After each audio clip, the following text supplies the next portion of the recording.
Hello,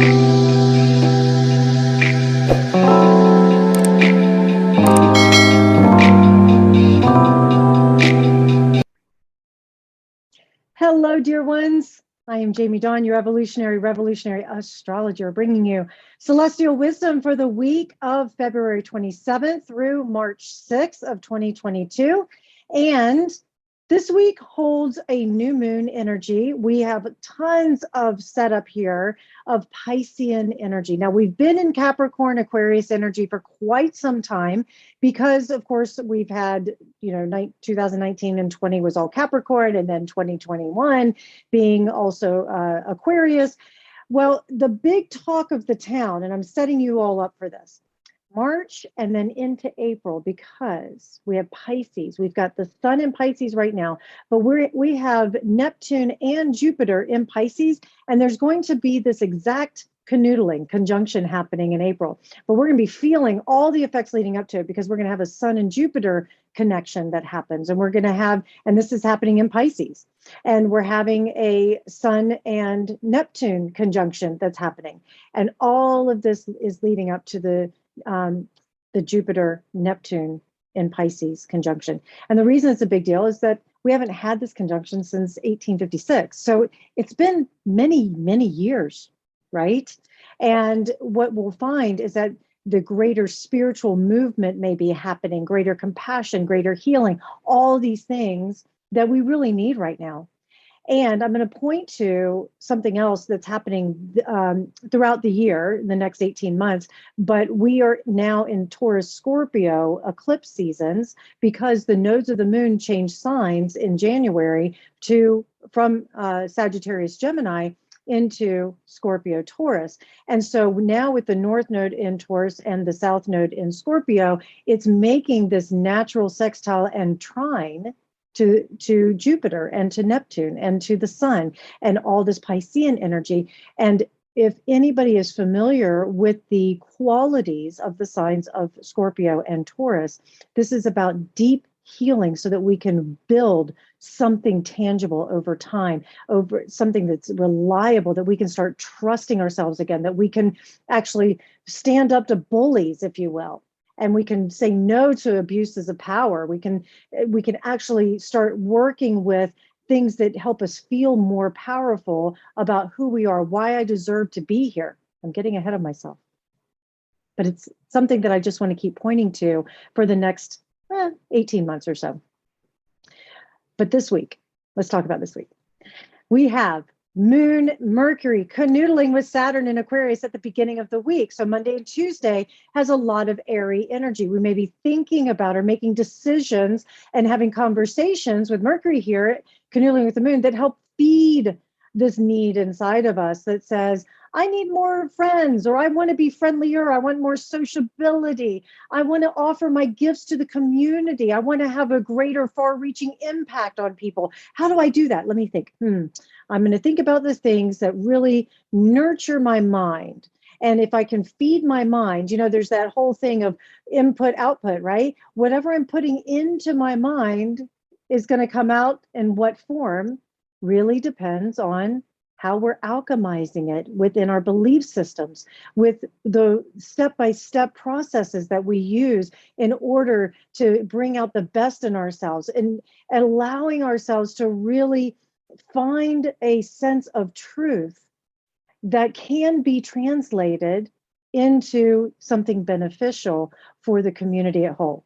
So the beginning of the week is a nice little setup for our new moon in Pisces that happens on Wednesday. So here's the Mercury moon canoodling Saturn going, I need some form of inspiration. Let me talk to my friends. Let me socialize in my community. Let me maybe think about some of the goals that I had set in the beginning of the year. Check-ins, are they still relevant? Do they still make sense? Maybe they were a little ambitious. Maybe I need to scale them back. And so we're looking for ways in which we show up with ourselves and others that's authentic, but also innovative, different. We're learning how to dance our own dance and be comfortable in our own skin. And this is where the healing on the deeper level comes in, because we can become even more authentic. And with authenticity comes trust. Now, this new moon in Pisces on Wednesday, the 2nd, it's going to be canoodling with Jupiter. So we have the moon hugging, kissing, making love to Jupiter, Jupiter doing the same, expanding our intentions. So keep in mind, the new moon is all about the new cycle of the month, if you will, and we set intentions, or we start thinking or dreaming. I say dreaming because we're dealing with Pisces. It's a very sweet new moon where we say, okay, what is it that I want to manifest in the next 28 days? And it gives us a chance to have this little cycle going on in the middle of the bigger cycles. And so with it being in Pisces, like I say, it's very, very sweet, because Pisces is watery. It's got great compassion. It's great healing. Think of this. Pisces is the last sign of the zodiac. So it is encompassing all of the experiences, all of the information, all of the emotions of the previous 11 signs.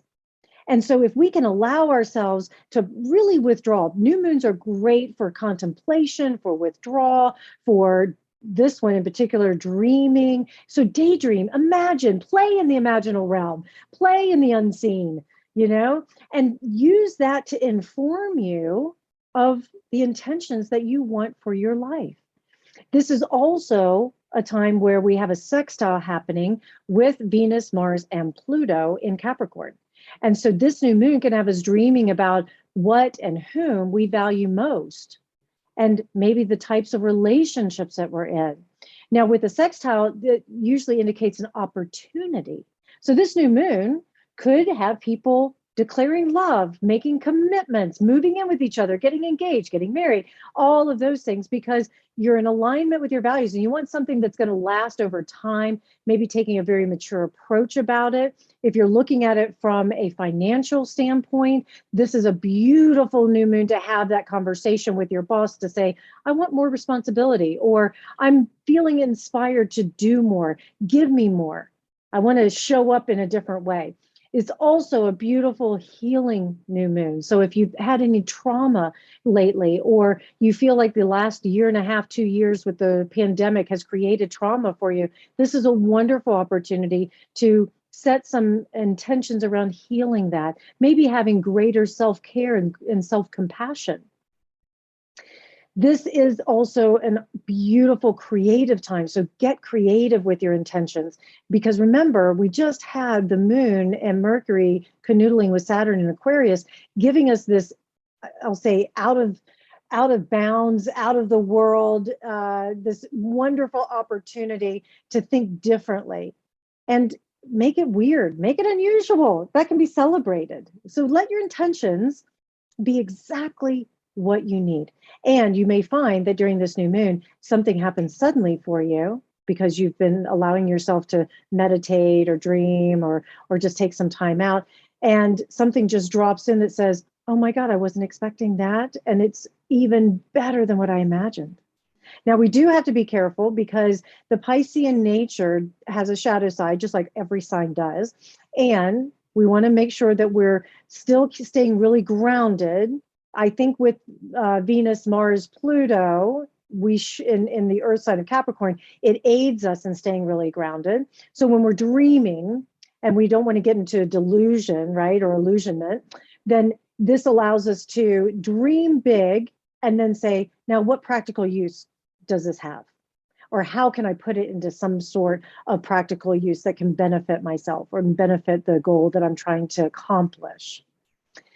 I would say too, if you're dealing with a conflict, this is a beautiful time to either resolve it, have those difficult conversations with somebody, or get a third party involved and let them mediate, or let them be like a therapist or a counselor or a coach for you, and talk with the two of you to say, I hear these issues now. How do we heal them? Let's put a program in place. Let's just allow ourselves to really go deep into this compassion and this conversation. I'm I didn't do this at the beginning of the year, but I'll share this. I'm actually going to do a vision board on this new moon. And the reason I held off at the beginning of the year was it just didn't feel right, number one, for me. Number two, we had Mercury retrograding and we had the nodes changing signs and we had a lot of other planetary activity happening that for me, the vision board didn't resonate. But this new moon, it does. Because I see this new moon, it was either going to be this new moon or the spring equinox. But this new moon is feeling like the vision board moon. And part of that is because I have natally Jupiter in Pisces.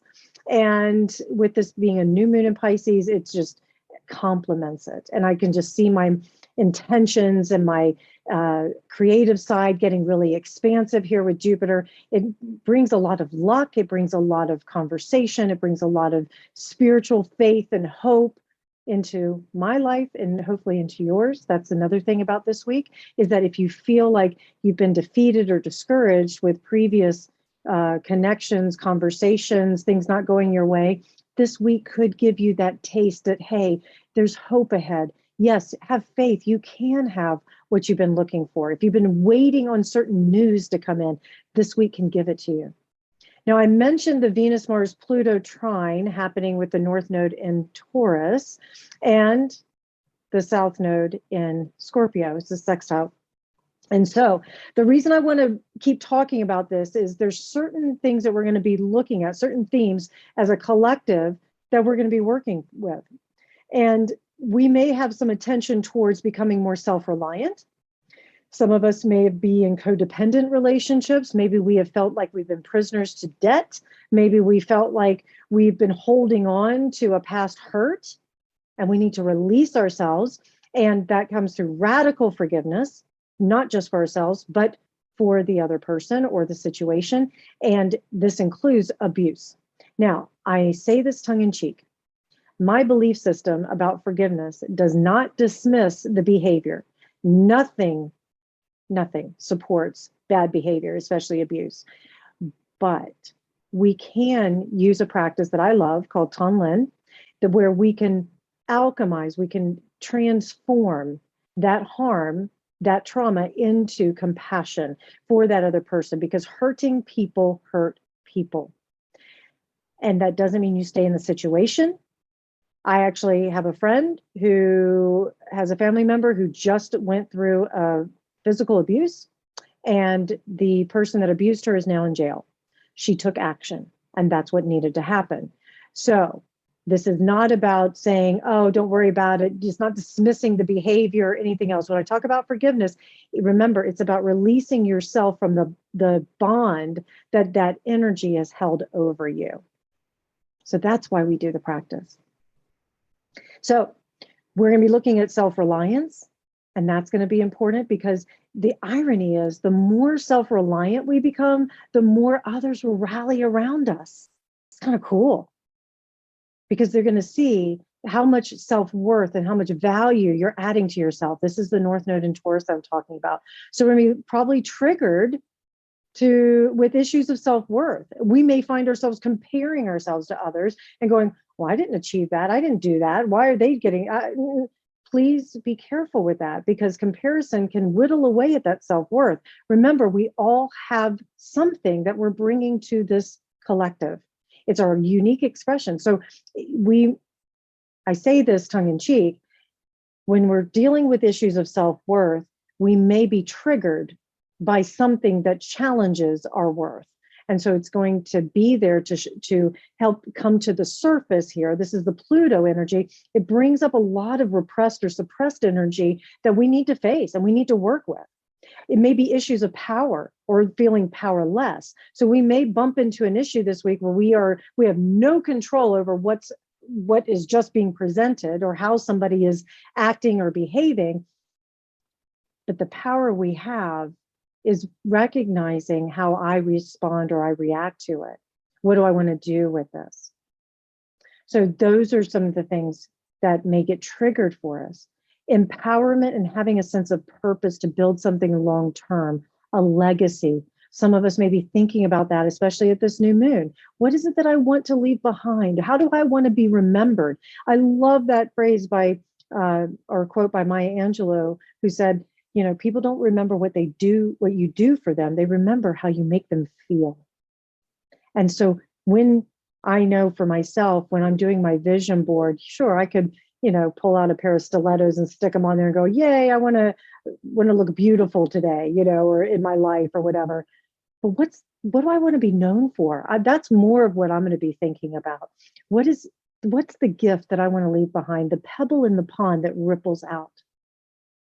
Some of us may be looking at step-by-step processes and mastering certain things, especially like money.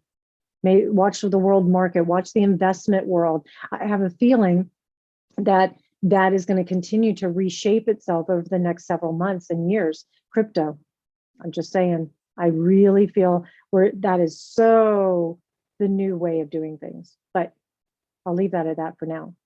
I mentioned the abuse, but there's manipulation, control issues, all of that may come up. They have to be faced and healed.